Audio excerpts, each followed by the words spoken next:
What I'm going to say here will sound like pretentious philosophy, mysticism, or make-believe spirituality, but it's not. This is not some hypothetical philosophy video, and it's also not meant to be an inspirational speech. This is a claim about the nature of reality itself. The universe is an out-of-control love simulation. This is not a metaphor. I mean this as literally as I could possibly mean it. What I'm about to show has the power to change everything. It can change how you see yourself, how you relate to others, and how you process pain and suffering. And most importantly, this might even change what you think happens after death. But here's what's fascinating. The darkest parts of our human existence, our wars, our hatred, and our deepest suffering, frankly, they don't disprove that the fabric of reality is love. They're actually essential to understand it. Now, a question that you need to be asking, which I'm sure that you already have, is what do I really mean when I say the word love? The universe does not have feelings like a human has. Therefore, I must be talking about something different, right? Some other type of love. But what I mean when I say love is what love actually is. The real deal. Not some airy-fairy human emotion. Now, when we look deep into the nature of human society, we are pretty divided. We hate each other like no other species. We commit horrible atrocities to each other. Torture, abuse, enslavement. And when I was a kid, I always wondered if God really exists, how could he allow for such evil? If he's truly all-powerful and loving, then this doesn't make any sense. So how can you look at the horrors of the world, Clayco, and say that the universe is made out of love? Isn't this like wishful thinking? Make-believe? Why is the universe not made out of hate? I can see hate everywhere. Everything to be made out of love just sounds like you want to believe it, and not because it is actually true. It just seems so impossible. But it is true. This is the core of what is so incredible about reality that very few in their lifetimes have really get to understand. But I will show it to you through this logical framework. So in this video you will understand the nature of love and hate, how the universe is a simulation to experience different forms of love, and how to live happy while embodying death. So let's ground ourselves here a bit and start with some simple definition. When you look at it, love is really a simple thing. Love is the desire to be. When you love something, you want that something to exist. Look at any parent protecting their child, any couple falling in love, or any pet owner caring for the dying animal. What do you see? You see the same force at work. The desire for something to exist, to continue, to be. This is what love actually is at the most fundamental level. It's not some airy-fairy emotion, but the basic force that makes everything want to be at all. In humans, when we love each other, we want to protect our existence. We want to be closer together. And when we have pets, we want our pets to stay alive and be happy, to bond with them and get closer to them. And talking man to woman, well, we want to merge with each other. That's why sex has such a spiritual nature. It's about the deepest form of unison we can experience with another person. It's that which creates life, after all. And this becomes obvious when you look at the opposite, hatred. When you hate something or someone, you want to destroy it, reject it. You say that it should not exist, that it's evil for existing. When we hate, we destroy based on our own personal preference, our own bias. The distinction between love and hate is really the distinction between unison and separation. Living beings naturally want to connect with whatever life feels like. And all species, when they come to life, well, they want the experience to be protected. Parents take on the responsibility for this protection.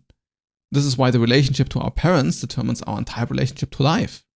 Our entire attachment style gets formed through our youth and through the relationship we have with our parents. They can determine how you see and perceive love in the future. Especially when you have had an abusive relationship, it is not uncommon to believe that in this abusive dynamics, love is found, where you need to get separated and unite again to feel just worthy. For example, a human that is being abused while growing up will lash out in hatred. And the same is true for any animal. Usually, things are just aggressive because they either care for their survival, or their survival is being threatened, or they are actually getting misused. The cat will hiss at you in anger if it fears you, or if there's something about you that threatens its own sovereignty. You can see this drama play out everywhere. The cycle of trauma, violence, and reconnection is a generational story we've played out in so many ways.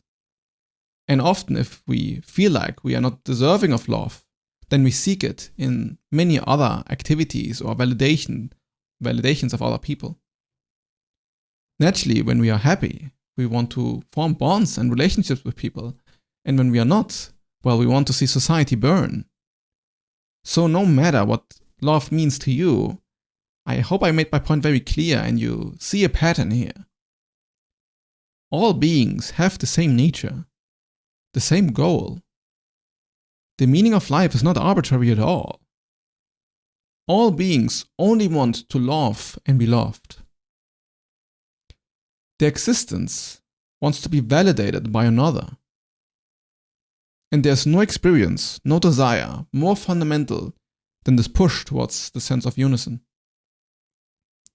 You can see this also reflected in culture. Most songs are about sex or love.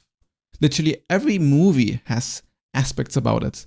And even when it's about death and destruction, it is just another form where this cosmic drama gets expressed in.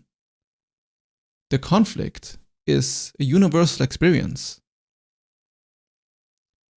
If you've ever had a breakup, you know how deep the pain can go too.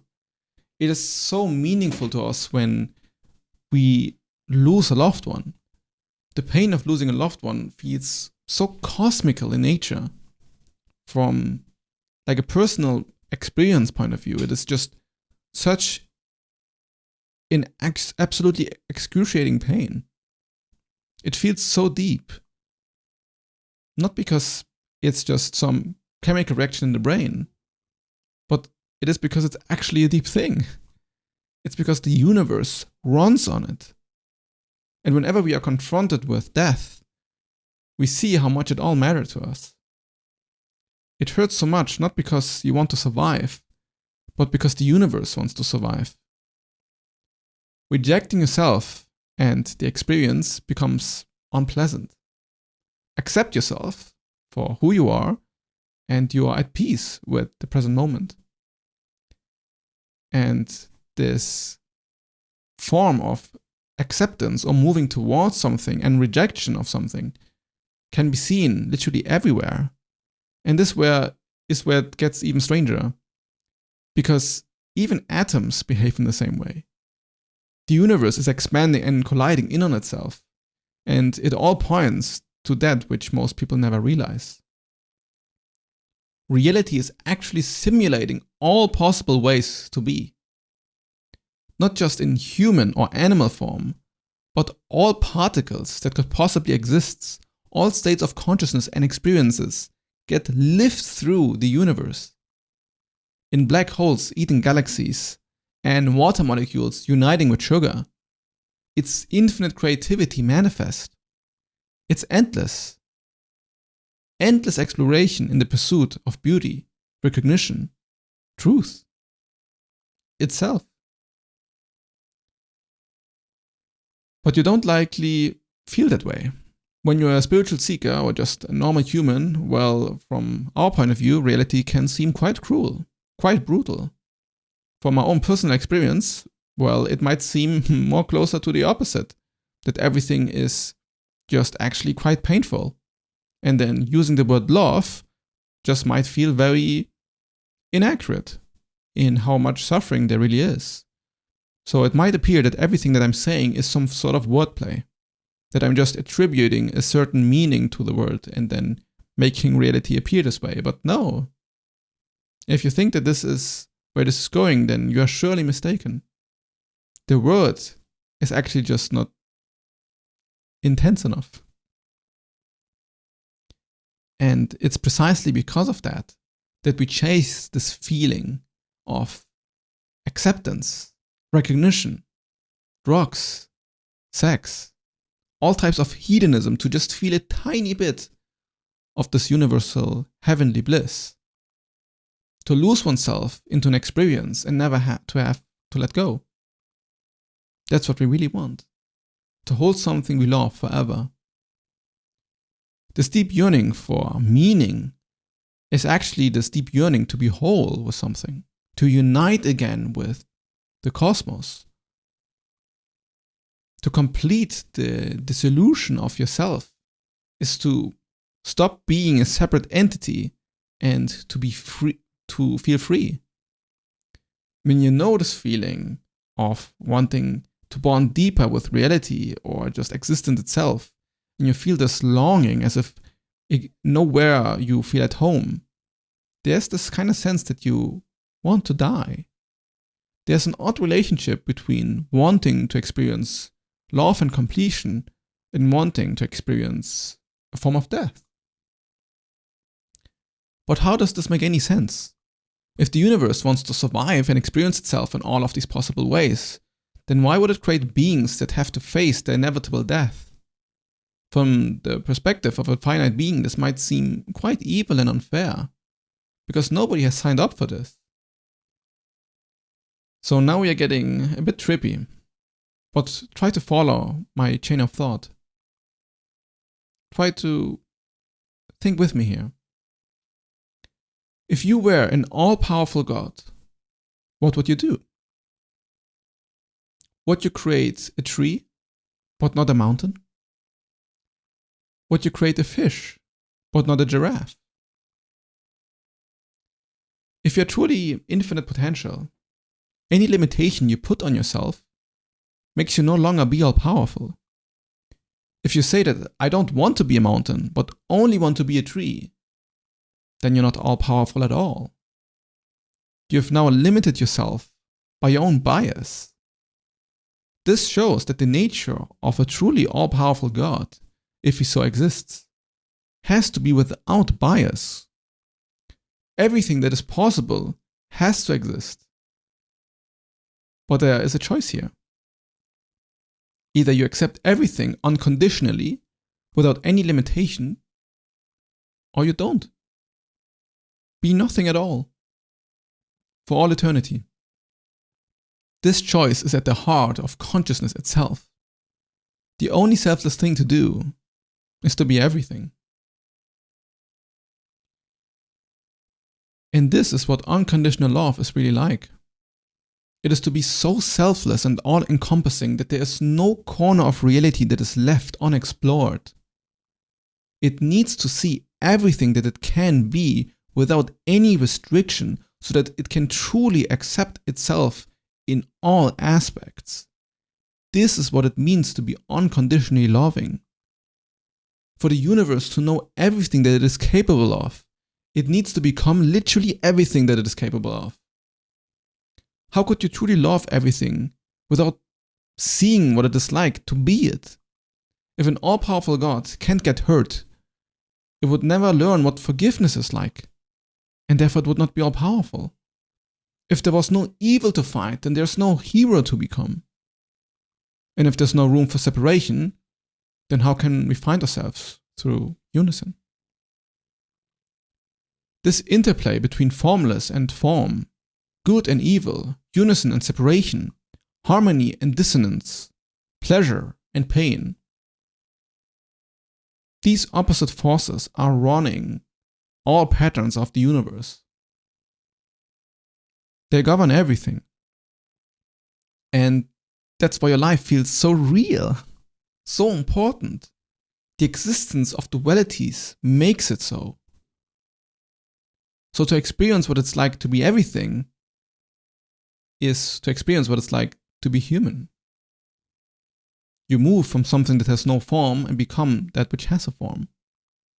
So from one, duality is born. Now instead of a formless God, you are a form of a human. Now you don't love unconditionally anymore. You're finite and you want to protect your finite form.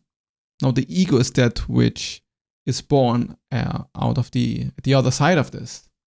And now you actually have the division between good and evil. You actually take death and call it evil.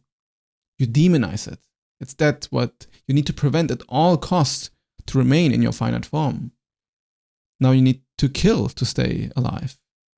You need to embody that which is evil, that which has its own biases and preferences and wants to put itself above others, that thinks itself as more important than others. Now you cannot be ultimately selfless anymore, or you would die.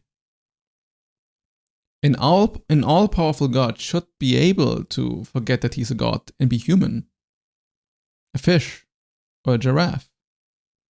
And beyond that, if he's truly all-powerful, well then he has to be able to be infinite humans, infinite fish, and infinite giraffes. But he would also have to know how it's like to be tortured, abused, and enslaved. He would also know how it's like to torture another, misuse another, and enslave another. God and the devil are one and the same. They are simply the other side of the duality. You are both the victim and the victimizer. And this is where it gets very challenging for the ego to accept. But what we call evil is really just our limited perspective speaking. We don't want bad things happen to us because we want to protect our form. But it all stems from a position of self-bias and believing oneself to be more important than another, or just change as a whole, as if we could hold on to our lives as something that is permanent. And this is where all the egotism and selfishness arises. So, yeah, compassion matters. Trying to protect each other matters in some relative sense. But from the position of the absolute, from the position of unconditional love, there's no evil at all. There can't be no evil. This is what unconditional love really looks like. It's reality. Something that simply is for the sake of it. There's no condition for it. No bias or preference for one experience over another. No preference to be one perspective over another. It means that the universe has chosen to be at all. And despite that, there is a movement towards good, compassion. And you can see the story unfold in so many different religious texts.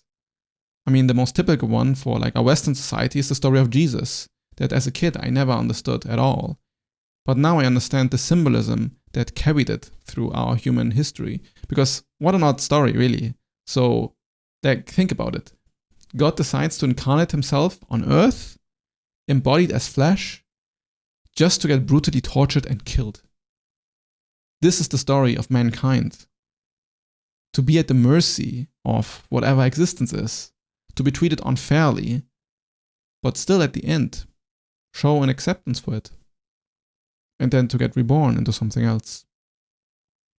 As if through the story, God wanted to show to humanity and all its creation that it's truly fine to torture himself. That the highest good even transcends that. This is a reason why humanity has clung to these religious ideas so much. I mean, of course, the ego has corrupted most spiritual stories for its own personal gain. But these stories do point to something that is very much true. And not because they actually literally happened, but because symbolically They point to the ultimate truth. What they do is that they show that true unlimited potential must embrace everything. That's what gives the beauty side of the coin its unlimited power. That's why bliss is so much more powerful than even the darkest pits of hell. Because ultimate harmony even includes that. It includes everything that is so horrible and even accepts that. This is just the best possible state of being. It's a state where hell is an actual possibility.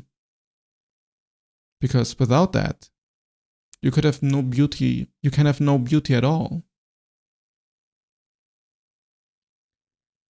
So how deeply can you love yourself despite all the evil you see? How deeply can you love your life? To be happy is really to be selfless.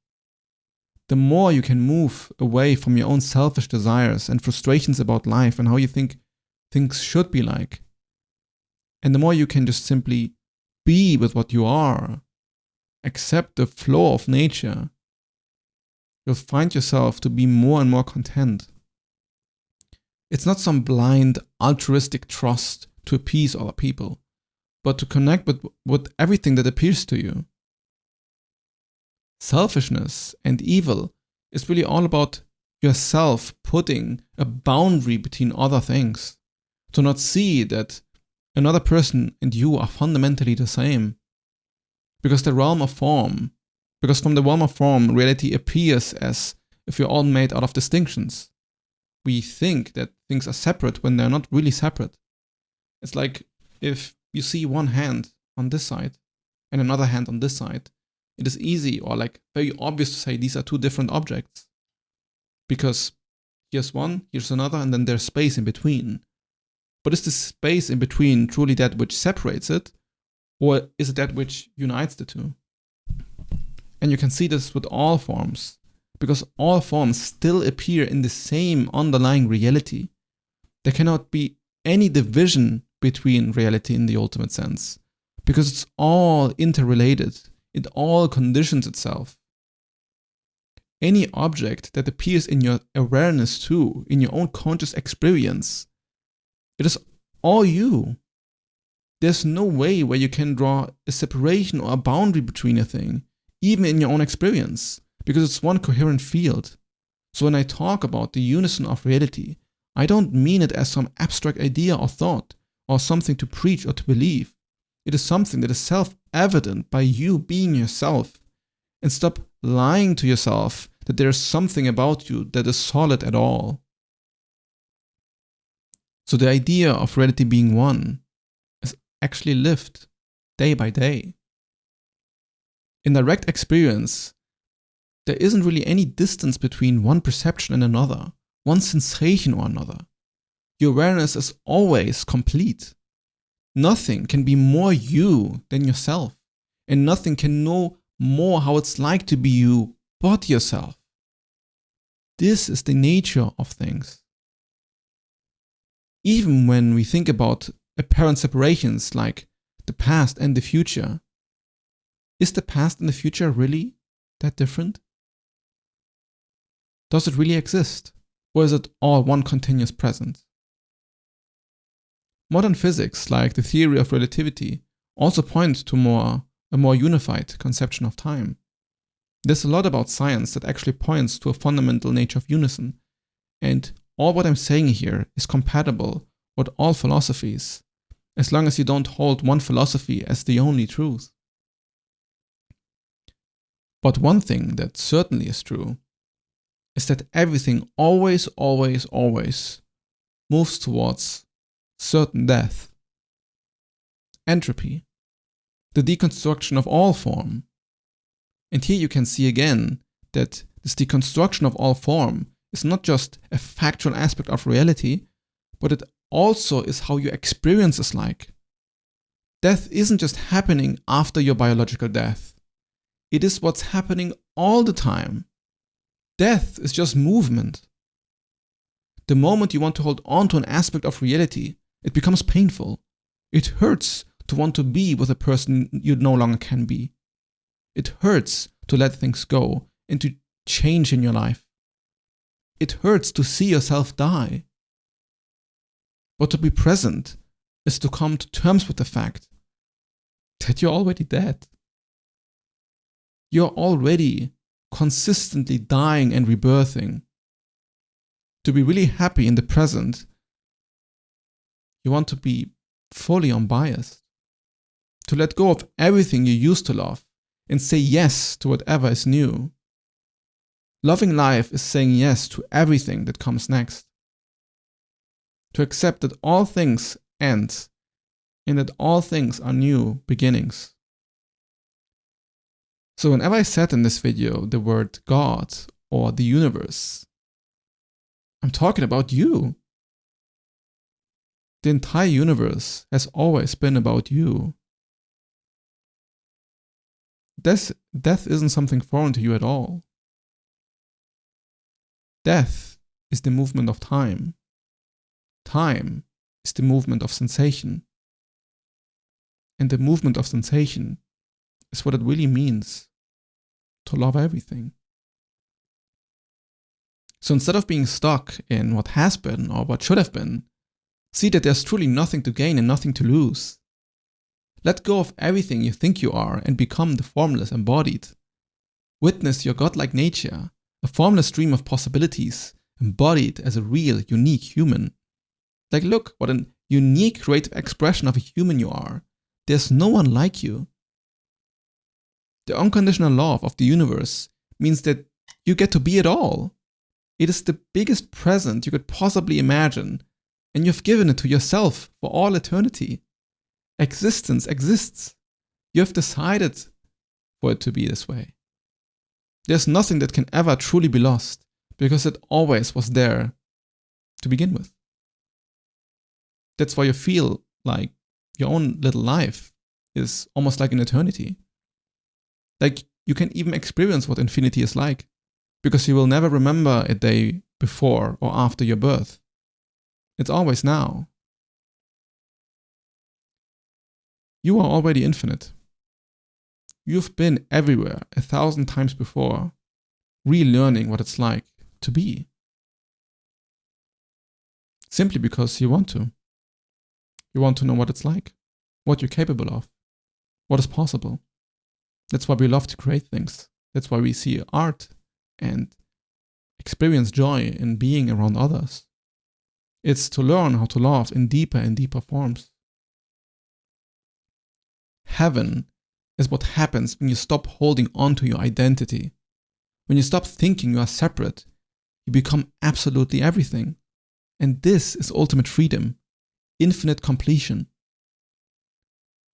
The ideas of being determined, bound by fate, controlled, alone, together, none of it matters anymore when you see that everything is already complete.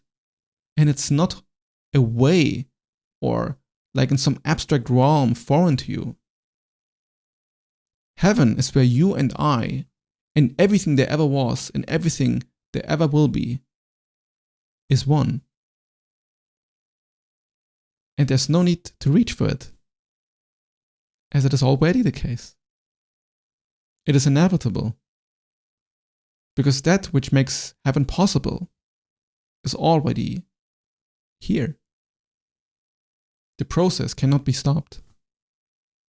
The most likely thing is, on like a physical or relative level, is that once you die, you truly merge into a sea of infinite love, which always has been the concept of heaven. An experience of bliss and harmony with all that ever has been and all that has ever existed.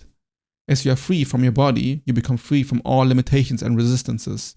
Instead of wanting to define yourself as one thing and not another, you become actually one with everything. And it seems to be that harmony and beauty is precisely that. It's the lack of limitation and the beauty you see when something is symmetrical. It's like the ultimate symmetry from the highest point of view is when all of reality becomes one and is in perfect accordance with itself. This is what heaven would be like. And we are in the process of it. All is pointing to this one fundamental truth. This one sense of unity beyond all possible forms. This is absolute freedom. And the true nature of all things is that we move towards this highest good. Absolute reality, fully internal and all-inclusive, not separate from you, but present right where you are. The only thing you ever wanted was to be yourself. So when you play with the beauty of life, whenever you hold those who you love tightly, you are being what you're meant to be. The universe is an out-of-control love simulation.